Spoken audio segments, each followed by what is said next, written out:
आशा करता हूँ कि आप लोग ठीक होंगे। और आज बच्चों जो हम लोग देखेंगे, जिस चैप्टर को हम लोग आज समझेंगे, जो जो टॉपिक है वो है धातु युग। आज हम जो देखेंगे वो है धातु युग। धातु युग नवपाषाण का, यानी इसका हम पहला पॉइंट जो है देखेंगे। पहला पॉइंट है नवपाषाण युग के अंतिम चरण, यानी नव पाषाण युग के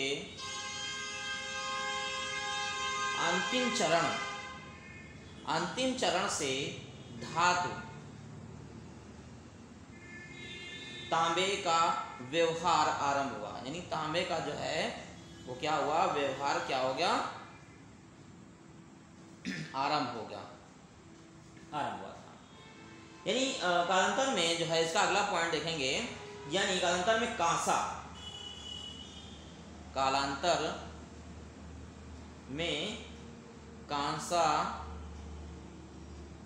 और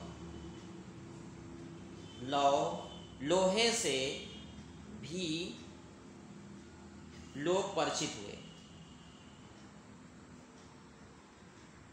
इससे परिचित हुए जो लोहे से परिचित हुए। इसका अगला पॉइंट हम देखेंगे, पाषाण युग।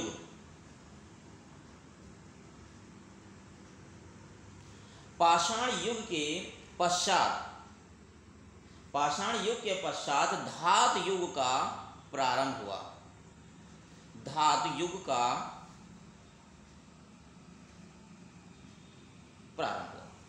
तो ये देखा हमने जो है धातु युग का प्रारंभ कैसे हुआ, क्या हुआ, ये सारी चीजें हमने अच्छे से समझी। इसके बाद हम इसमें अगला पॉइंट हम देखेंगे, धातु युग। हम धातु युग हम अगर क्रमानुसार समझे, यानी क्रमानुसार, तो इसको हमने 3 कालों में, यानी 3 कालों में विभक्त किया है। पहला है ताम्र युग, दूसरा है कांस्य युग, तीसरा है लौह युग। तो 3 चरणों में मानव सभ्यता का उदय हुआ। अब हम थोड़ा सा जो है ताम्र युग को थोड़ा सा समझेंगे। पॉइंट टू पॉइंट सारी चीजें आप आसानी से नोट करते जाएं। ताम्र युग यानी ताम्र पाषाणिक संस्कृति के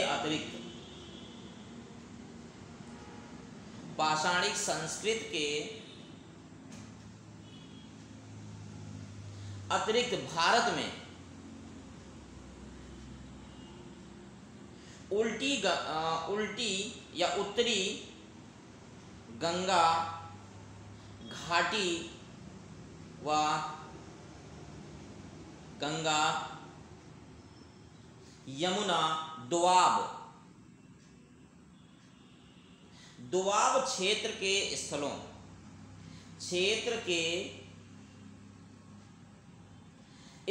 से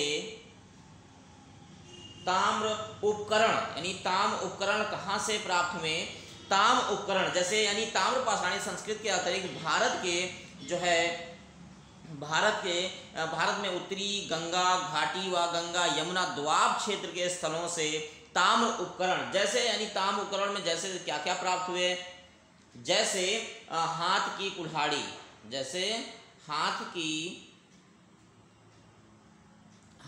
कुल्हाड़ी, और मत्स्य भाले और मानवतारोपी मूर्तियां प्राप्त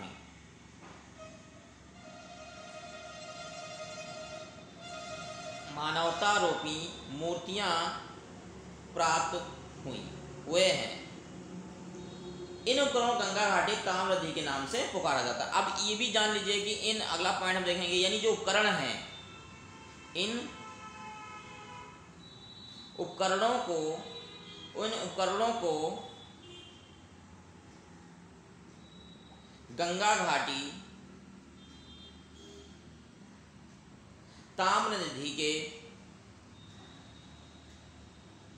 नाम से पुकारा जाता है। कैसे पुकारा जाता है? इन यानी जो उपकरण प्राप्त हुए थे, इन उपकरणों को ताम्रनिधि के नाम से पुकारा जाता है। अगला हम देखेंगे, अब आता है कांस्य युग। कांस्य युग, कांस्य युग में हम पहला जो पॉइंट है, मिस्र, मेसोपोटामिया, यूनान व सिंधु घाटी। सिंधु घाटी में कांसे के उपकरण मुख्यतः यानी जो है पाए गए, वो हैं व्यवहार में लाए जाने वाले, यानी जो यूज हो रहे थे, व्यवहार में लाए जाने वाले जाने लगे। तो यह युग जो है, अगला हम पॉइंट जानेंगे, यह युग कांस्य युग के नाम से विख्यात है। यानी यह युग जो है किस नाम से विख्यात है? कांस्य युग के नाम से विख्यात है। इसके बाद इसमें हम अगला पॉइंट देखेंगे, ताम्र युगीन ग्राम में, यानी ग्राम में संस्कृतियों के स्थान कांस्य युगीन शहरों की स्थापना कर दी। यानी ताम्र युगीन ग्राम संस्कृतियां थी के स्थान पर जो है कांस्य युगीन शहरों की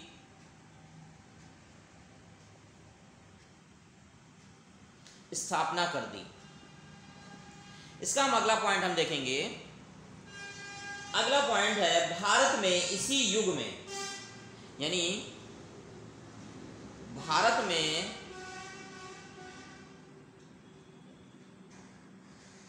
इसी युग में हड़प्पा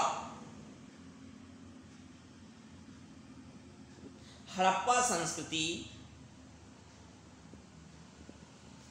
सिंधु घाटी सभ्यता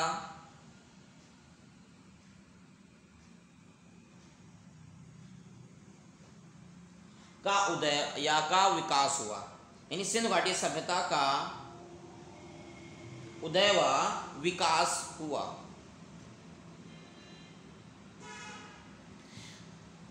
इसके आगे हम अब अगला पॉइंट जो हम देखेंगे, अब इसके बाद, यानी भारत में इसी युग में, यानी जो कांस्य युग था, भारत में इसी युग में हड़प्पा संस्कृति यानी सिंधु घाटी सभ्यता का उदय हुआ। और अब भारत में, यानी हम देखेंगे, यानी इसी का अगला पॉइंट देखेंगे, भारत में पहली बार या प्रथम बार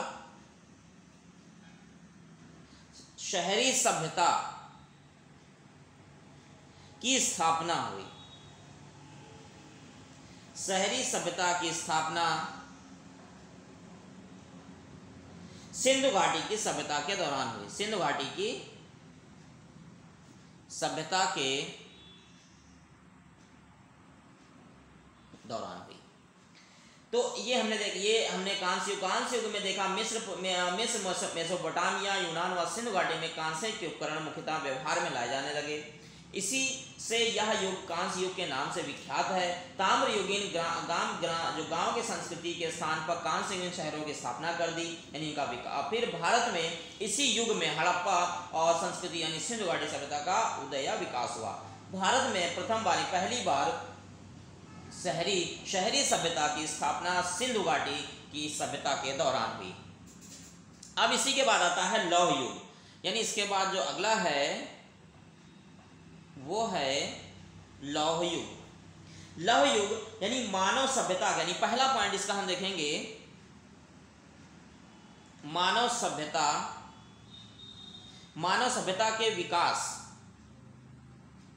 विकास क्रम में लोहे का प्रयोग, विकास क्रम में लोहे का प्रयोग मनुष्य ने 2000 ईसा पूर्व के आसपास सीख लिया था, यानी 2000 ईसा पूर्व के आसपास जो है क्या कर लिया था, सीख लिया था। इसका अगला पॉइंट हम देखेंगे। अगला यानी जो है, लेकिन यह कुछ समुदायों तक ही रह गई, यानी यह जो रह गया वो कुछ समुदायों तक ही रहा, इससे आगे दूसरा नहीं जा सका किसी जगह। एशिया माइनर, यानी हम एशिया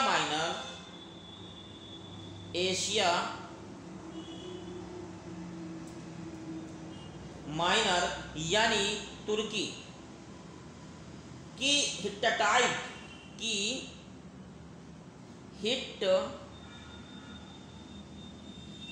जाति ने लोहे के निर्माण की तकनीकी खोज निकाली थी। किसने? एशिया माइनर यानी तुर्की की हिट्टाइट जाति ने लोहे के निर्माण की जो है तकनीक खोज निकाली थी। इसका अगला पॉइंट हम देखेंगे। लोहे की ढलाई का कार्य, यानी लोहे की ढलाई का कार्य 1400 ईसा पूर्व के लगभग प्रारंभ हो गया था। यानी लोहे की जो ढलाई थी उसका कार्य जो पूरा हुआ था वो 1400 ईसा पूर्व के लगभग जो है प्रारंभ हो गया था, प्रारंभ हुआ या हो गया था। अब हम आगे देखेंगे। 1200 ईस्वी यानी इसी में हम अगला पॉइंट देखेंगे। 1200 ईस्वी पूर्व तक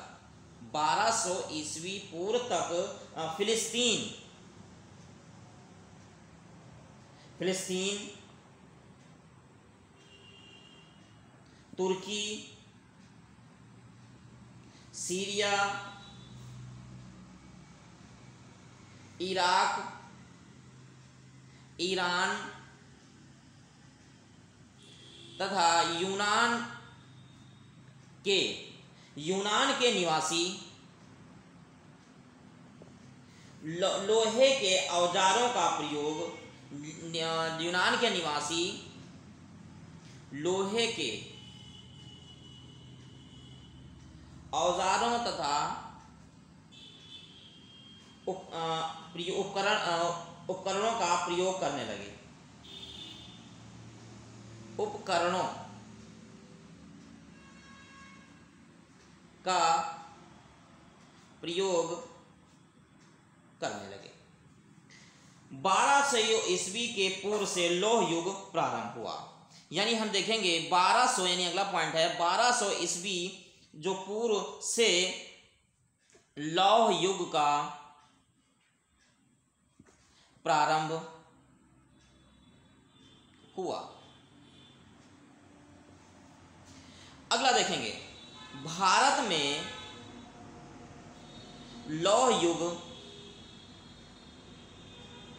का प्रारंभ 1000 ईसा पूर्व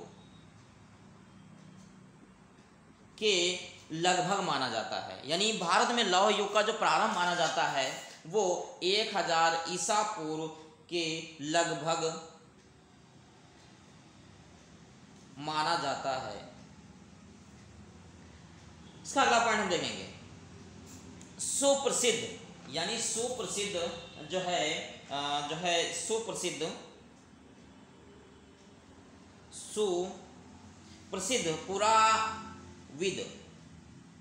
पुराविद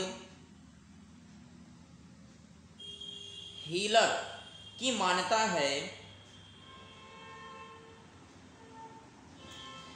कि भारत में लोहे का प्रचलन ईरान के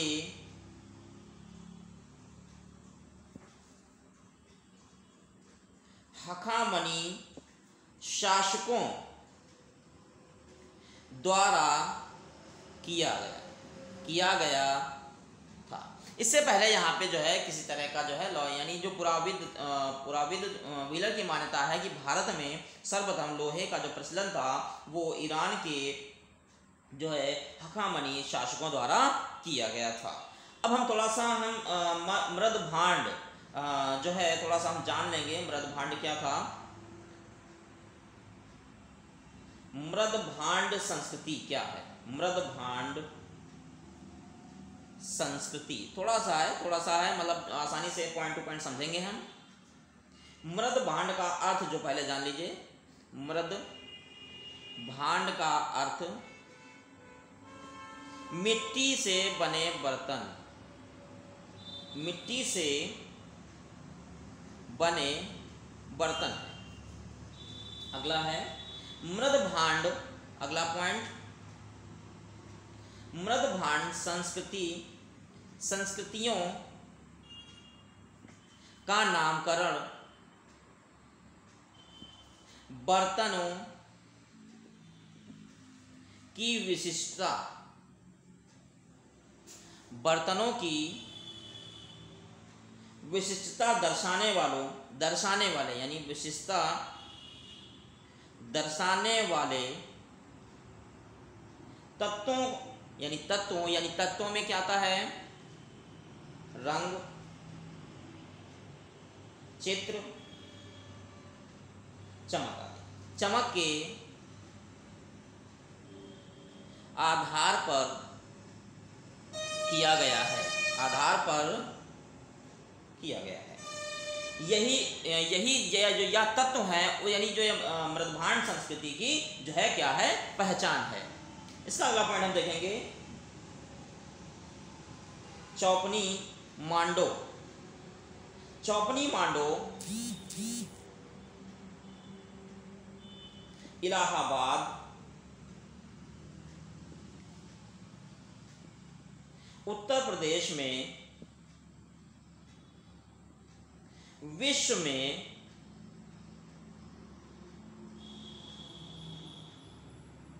मृद भांड के प्रयोग के सबसे पुराने साक्ष्य मिले हैं। यानी चौपनी मांडो इलाहाबाद उत्तर प्रदेश में विश्व में मृद भांडों के प्रयोग के सबसे पुराने जो है साक्ष्य मिले हैं। तो ये आप बारीकी से सारे पॉइंट को क्लियरली जो है समझते जाइए और अच्छे से सारी बातें क्लियर करते जाएं। अब हम देखें लौह प्रयोक्ता संस्कृतियां। लौह प्रयोक्ता संस्कृतियां। अब धूसर मृदभांड संस्कृति, धूसर मृदभांड संस्कृति, PGW संस्कृति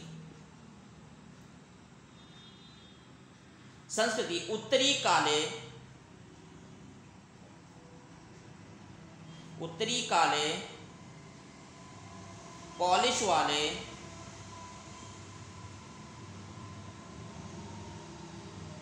मृद भांड संस्कृति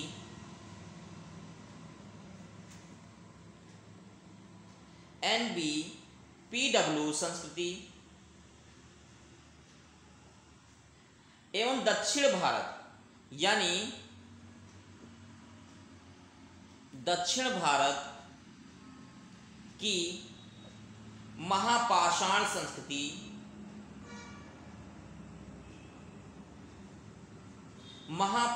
संस्कृति है। इन्हें लौह प्रयोक्ता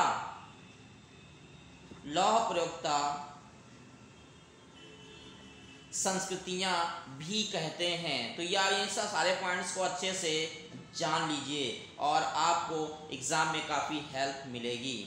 अगली है चित्रित चित्रित धूसर मृदभांड संस्कृति। मृदभांड संस्कृति। तो जो है धूसर या स्लेटी रंग के चित्रित, स्लेटी रंग के चित्रित मृदभांड हैं, मृद भांड है। इस जो है इस संस्कृति के, इस संस्कृति के मृद भांड चाक के पहिए के बने होते थे, चाक के पहिए से बने हैं। अगला पॉइंट देखेंगे, इस संस्कृति की जो कलावधि, इस संस्कृति की कलावधि 100 ईसा पूर्व से 600 ईसा पूर्व तक मानी जाती है। अब इसका अगला हम पॉइंट देखेंगे। इसका अगला पॉइंट है, इसका विस्तार दोआब सहित, यानी दोआब सहित ऊपरी गंगा, ऊपरी गंगा घाटी, पंजाब, हरियाणा, उत्तर प्रदेश व उत्तरी राजस्थान में मिलता है। उत्तरी राजस्थान में मिलता है। तो ये हम सारे पॉइंट्स को अच्छे से बिल्कुल क्लियरली समझते जाएं तो ही इस बात हमें क्लियर पता चलेगी, वरना क्लियर पता नहीं चलेगी। फिर आता है, अब इसके बाद हम अगला पॉइंट देखेंगे, उत्तरी काले पॉलिश वाले ओपदार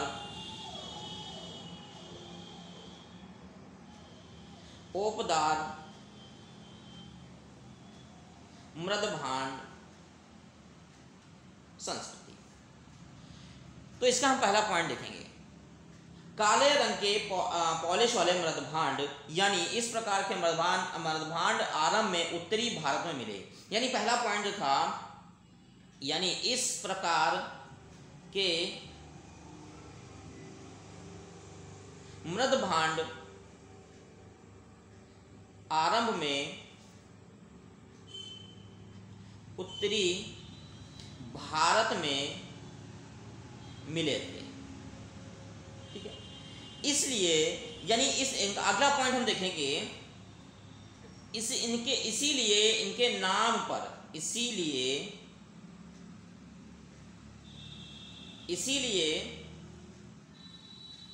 इसके नाम में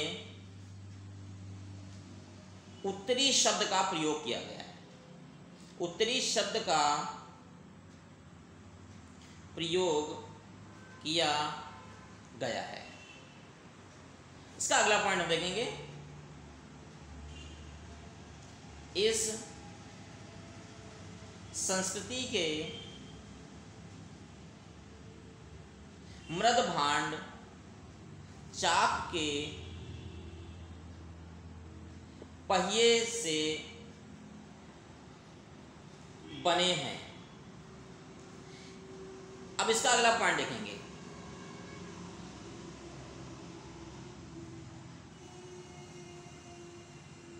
इस संस्कृति की कलावधि 600 ईसा पूर्व से 300 ईसा पूर्व मानी जाती है। अब इसका अगला पॉइंट देख लेंगे हम। इसका विस्तार उत्तरी मैदान से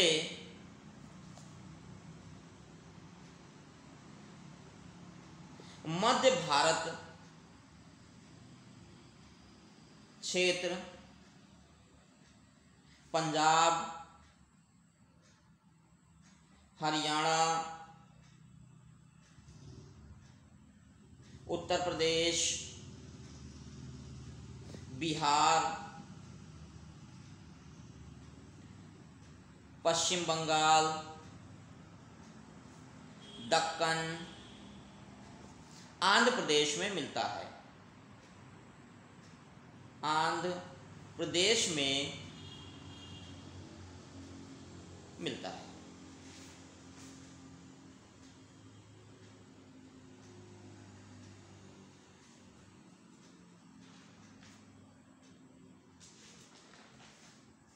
अब हम आगे और भी पॉइंट, ये तो हमारा जो है ये आपके जो है लॉस प्रयोक्ता संस्कृतियों की बात हो गई। अब इसके आगे जो हम पॉइंट चल रहे थे, यानी जो आपका लॉ युग चल रहा था, उस पॉइंट को थोड़ा सा मैंने रोक के इसलिए क्लियर कर दिया कि आप सारी बातों को अच्छे से जो है समझ जाएं। अब हम जो है लॉ युग का पहले तो हम थोड़ा सा इसमें पॉइंट टू पॉइंट, यानी इसी प्रकार कुछ अन्य विद्वान यूनानियों को लाने का श्रेय प्रदान करते हैं, किंतु ये मत समीचीन नहीं है। यूनानी साहित्य में इस बात का उल्लेख मिलता है कि कारीगर लौह उपकरणों का निर्माण करने में, यानी जो यूनान का साहित्य है, यानी ये पॉइंट बड़ा इंपॉर्टेंट है, लिखते जाइए।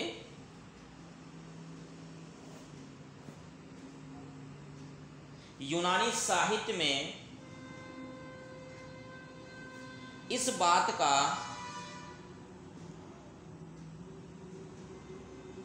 उल्लेख मिलता है कि कारीगर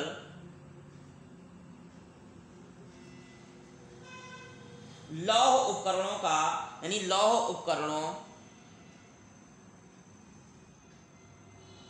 का निर्माण करने में कुशल थे। यानी यूनानी साहित्य में इस बात का पूरा उल्लेख मिलता है कि कारीगर जो थे वो लौह उपकरणों का जो है निर्माण करने में बहुत कुशल थे। ऋग्वेद में अयस नामक धातु का उल्लेख हुआ है। ऋग्वेद में अयस नामक धातु का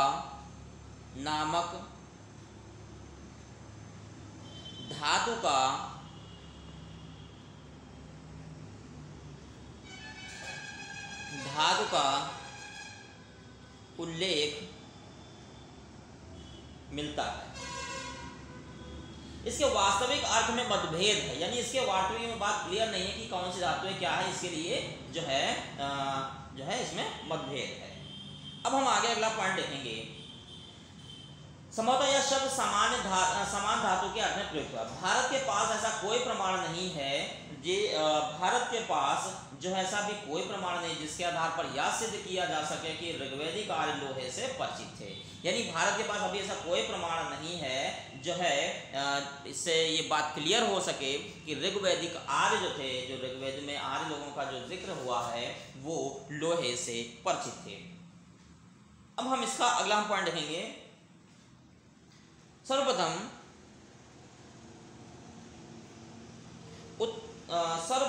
उत्तर वैदिक काल ईसा पूर्व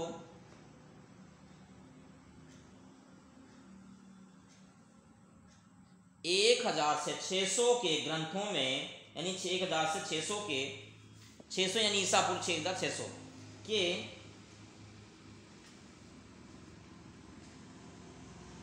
ग्रंथों में हमें इस धातु के स्पष्ट संकेत मिलते हैं, संकेत प्राप्त होते हैं। अब हम इसका अगला पॉइंट हम देखेंगे। अथर्ववेद में, अथर्ववेद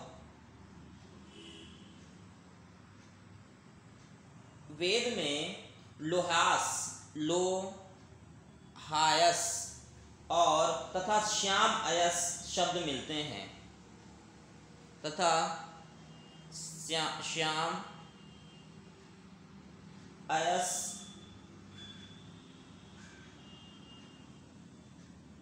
शब्द मिलते हैं। इसका अगला पॉइंट देखेंगे।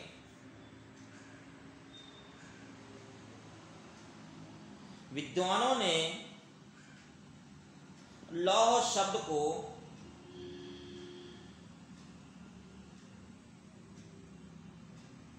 तांबे के अर्थ में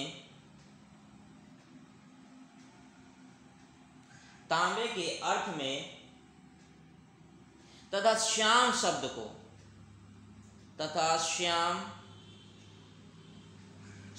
को लोहे के अर्थ में ग्रहण किया गया है। श्याम शब्द को लोहे के अर्थ में ग्रहण किया गया है। तो अब हम आगे और भी आगे इसके पॉइंट्स जानेंगे।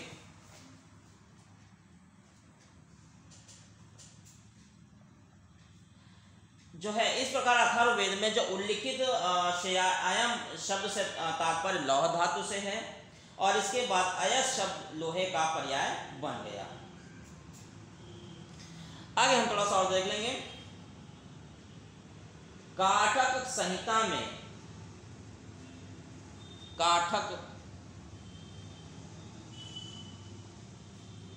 संहिता में 24 बैलों द्वारा खींचे जाने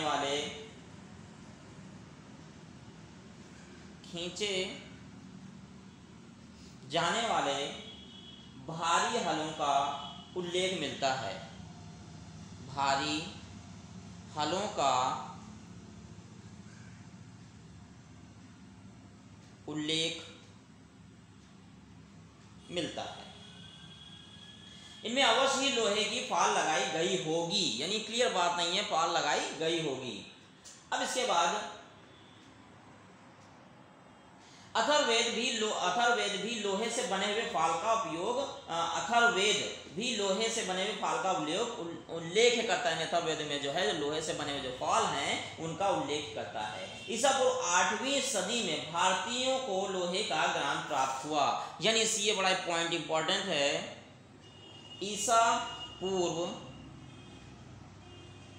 8वीं सदी में भारतीयों को लोहे का ज्ञान प्राप्त हुआ।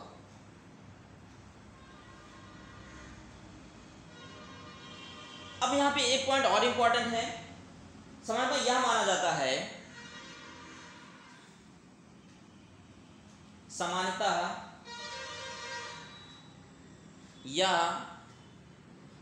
माना जाता है कि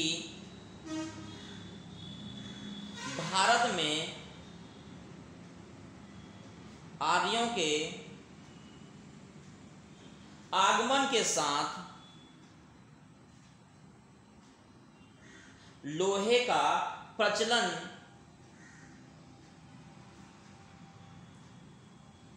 आरंभ हुआ। यानी यह माना जाता है कि जब आर्य लोग आए तो उनके साथ जो है लोहे का प्रचलन आरंभ हुआ।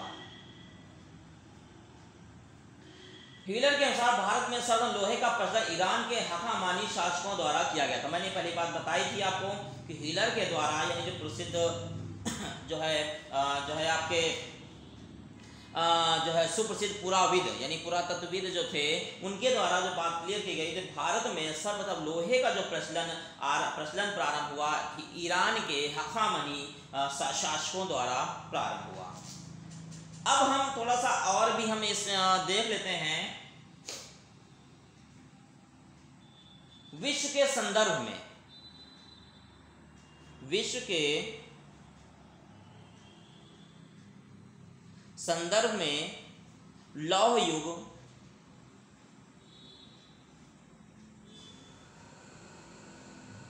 आरंभ लगभग 1300 ईसा पूर्व से आरंभ हुआ। भारत में लोहे के साक्ष्य, यानी अगला हम पॉइंट देखेंगे, भारत में लोहे के साक्ष्य 1000 ईसा पूर्व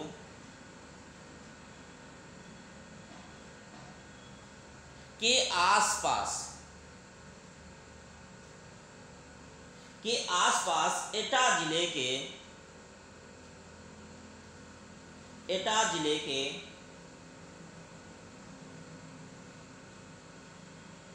अंतरंजी खेड़ा से प्राप्त हुआ।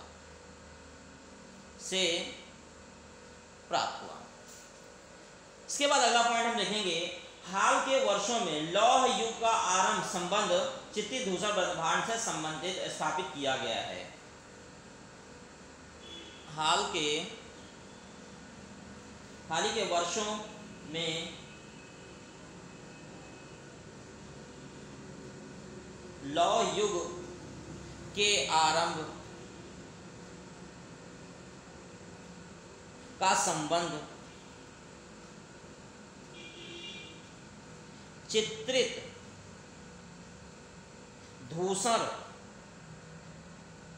मृद भांड से स्थापित किया गया है, जिन्हें अगला पॉइंट देखेंगे इसमें, जिनमें सबसे पहले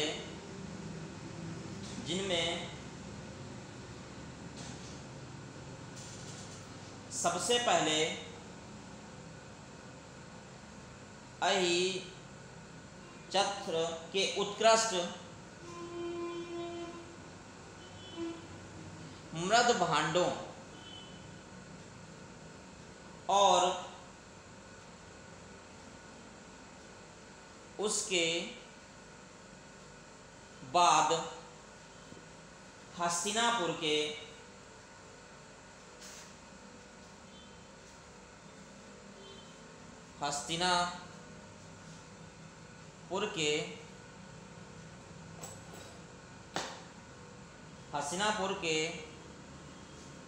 मृद भांडों का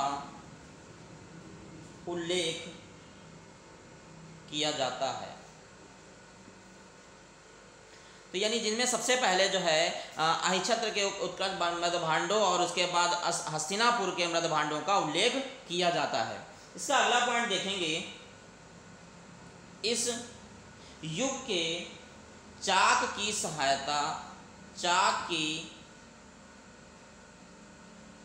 सहायता से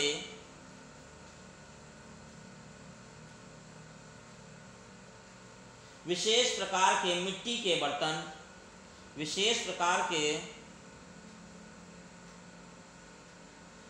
मिट्टी के बर्तन चित्रित धूसर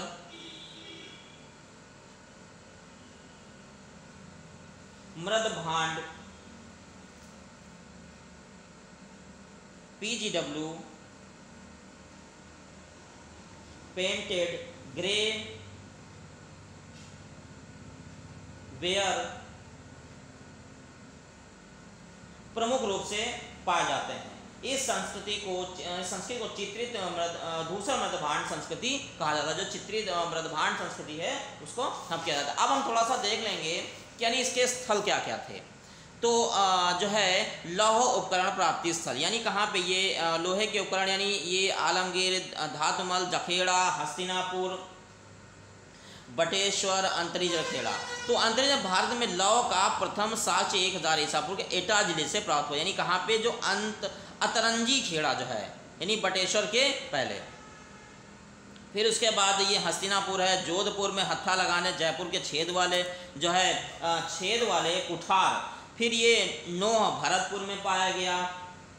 फिर नगदा, उज्जैन, कपाता, एड़ा और ताराडीह, चिरान, सोनपुर, पांडुराजा डिब्बी, महिषादल, और ये यहाँ पे जो है पय्यमपल्ली, यहाँ पे जो है पय्यमपल्ली है, फिर हुल्लूर है, महुरझारी है, प्रकाश है, यानी यह लोहे की कुल्हाड़ी। महुरझारी में लोहे की कुल्हाड़ी प्राप्ति। हल्लूर में कर्नाटक के जो धारवाड़ा जिले में जो है क्या था स्थित, तीरों व भालों के लोहे से युक्त औजार मिले। फिर उसके बाद फिर यहाँ पे ये देखिए, गैरिक मृद भांड पानी OCP या संस्कृति गंगा यमुना दोआब से शुरू हुई थी। विशिष्ट मृद भांडों के साक्ष्य हस्तिनापुर व अंतरी जखेड़ा में प्राप्त हुए हैं। अब हम देखेंगे लोहे के काल का थोड़ा सा विभाजन देख लेंगे। तो लोहे का यानी प्रथम चरण, यानी सबसे पहला जो प्रथम चरण था, यानी 1300 से 1000 ईसा पूर्व, या अत्यंत सीमित क्षेत्र में पिराग, बलूचिस्तान, पाकिस्तान व हुल्लूर, कर्नाटक और भारत में। फिर द्वितीय चरण 1000 से 800 ईसा पूर्व, संपूर्ण गंगा क्षेत्र एवं कर्नाटक में, उत्तरी भारत और दक्षिणी भारत के कुछ हिस्से। फिर तृतीय चरण 800 से 500, भारत के अधिकांश क्षेत्रों में उत्तरी भारत एवं दक्षिणी भारत महापाषाण संस्कृति थी। तो इस तरह से जो है आपने देखा, आज जो मैंने आपको जो है ये आपका प्रागैतिहासिक काल जो है पूरा कंप्लीट हुआ। इसमें कई टॉपिक्स जो है आपके कंप्लीट हुए। और ये अगर ये आपको वीडियो अच्छी लगे तो इस वीडियो को ज़्यादा से ज़्यादा शेयर करें, लाइक करें, और आप इस तरह की और भी वीडियो यानी कंपटीशन से रिलेटेड और भी वीडियो पाने के लिए हमारे चैनल को सब्सक्राइब करें। Thank you.